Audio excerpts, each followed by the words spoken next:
أعوذ بالله من الشيطان الرجيم. بسم الله الرحمن الرحيم. إن الله يأمر بالعدل والإحسان وإيتاء ذي القربى وينهى عن الفحشاء والمنكر والبغي يعظكم لعلكم تذكرون. وأوفوا بعهد الله إذا عاهدتم ولا تنقضوا الأيمان بعد توكيدها وقد جعلتم الله عليكم كفيلا. إن الله يعلم ما تفعلون. ولا تكونوا كالتي نقضت غزلها من بعد قوة أنكاثا تتخذون أيمانكم دخلا بينكم أن تكون أمة هي أربى من أمة إنما يبلوكم الله به وليبينن لكم يوم القيامة ما كنتم فيه تختلفون. ولو شاء الله لجعلكم أمة واحدة ولكن يضل من يشاء ويهدي من يشاء ولتسألن عما كنتم تعملون. ولا تتخذوا أيمانكم دخلا بينكم فتزل قدم بعد ثبوتها وتذوقوا السوء بما صددتم عن سبيل الله ولكم عذاب عظيم. ولا تشتروا بعهد الله ثمنا قليلا إنما عند الله هو خير لكم إن كنتم تعلمون. ما عندكم ينفد وما عند الله باق ولنجزين الذين صبروا أجرهم بأحسن ما كانوا يعملون. من عمل صالحا من ذكر أو أنثى وهو مؤمن فلنحيينه حياة طيبة ولنجزينهم أجرهم بأحسن ما كانوا يعملون. فإذا قرأت القرآن فاستعذ بالله من الشيطان الرجيم. إنه ليس له سلطان على الذين آمنوا وعلى ربهم يتوكلون. إنما سلطانه على الذين يتولونه والذين هم به مشركون. اللہ تم کو حکم فرماتا ہے انصاف کا اور احسان کرنے کا اور رشتے ناتے والوں کو مال سے سہارا دینے کا، اور تم کو منع فرماتا ہے بے حیائی اور ناپسند کاموں سے اور ظلم و زیادتی سے بھی منع فرماتا ہے۔ وہ تم کو نصیحت کرتا ہے، امید ہے کہ تم یاد رکھو گے۔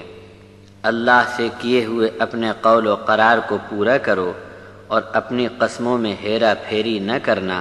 مضبوط قول و قرار کی قسم کو نہ توڑنا جبکہ تم اس پر اللہ کو ضامن بنا چکے ہو۔ بے شک اللہ تمہارے ہر فعل کو خوب جانتا ہے۔ اور اس دیوانی عورت کی طرح نہ ہو جانا جس نے اپنی محنت سے کاتے ہوئے سود کو خود ہی نوچ کر تار تار کر ڈالا۔ اس طرح تم اپنی قسموں کو چھل کپٹ کا ذریعہ مت بنانا، اور تم میں سے ایک ٹولی دوسرے طبقے پر چڑھائی کر کے فساد کا ذریعہ بھی نہ بنائے۔ ایسے موقع پر اللہ تم کو امتحان میں ڈالے گا اور قیامت کے دن تمہارے تمام اختلافات کا فیصلہ فرمائے گا۔ اگر اللہ چاہتا تو تم سب کو ایک ہی امت بنا دیتا، لیکن اس نے جسے چاہا راستے سے دور پھینک دیا اور جسے چاہا راستے پر ڈال دیا، اور تمہارے تمام اعمال کے بارے میں تم سے پوچھ گچھ ضرور ہونی ہے۔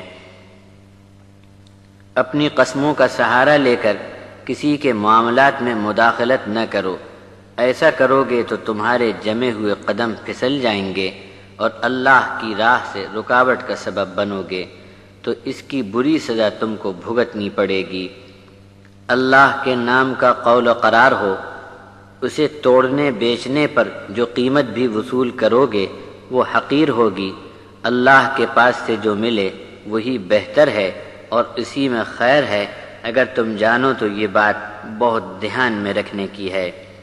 جو کچھ تم کو دیا گیا ہے اسے ختم ہو جانا ہے، اور جو اللہ کے پاس ہے اسے باقی رہنا ہے۔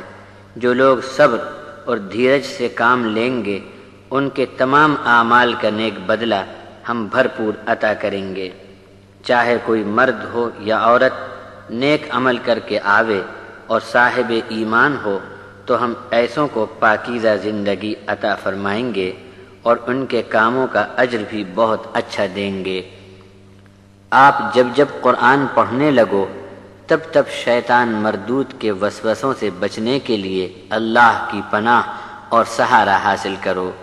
جو لوگ اللہ پر ایمان رکھتے ہیں اور اللہ پر بھروسہ رکھتے ہیں، ایسے لوگوں پر شیطان کا کوئی وار نہیں چل سکتا۔